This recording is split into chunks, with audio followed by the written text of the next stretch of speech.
All right, in today's video, I want to show you everything that came with my TV mount. Now, this mount is designed to be hung from the ceiling, and it looks like it can also be adjustable via remote control. So we're going to take a look to see if that's the case here. Now, it does come with some templates and some instructions, screwdriver, and then the mounts themselves. So let me go ahead and take a look at each part. So that looks pretty cool.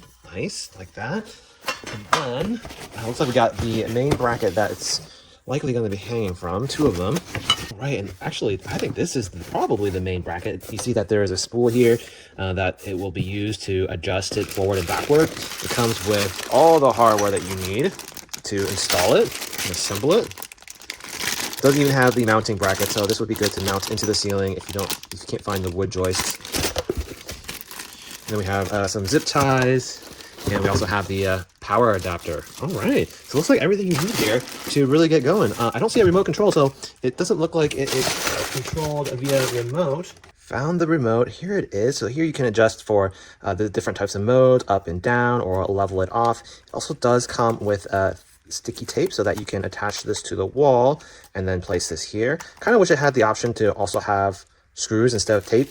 There are some places that don't allow, especially if your landlord doesn't allow this sticky stuff on your walls. So that's something to be mindful of. You could probably screw into this though and make your own holes.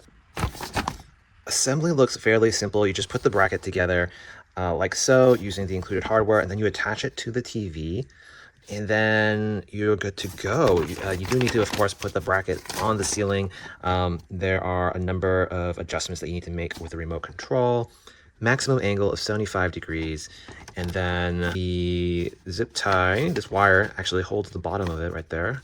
Actually, M was for memory. I mentioned mode earlier. Actually, this can memorize your favorite position for your TV. It's pretty neat. Excited to get started, and I hope you all found this helpful. Look forward to a future video. Thank you. Check out the link in the description or scan the QR code to see my Amazon picks. Don't forget to like, subscribe, and I'll see you in the next one.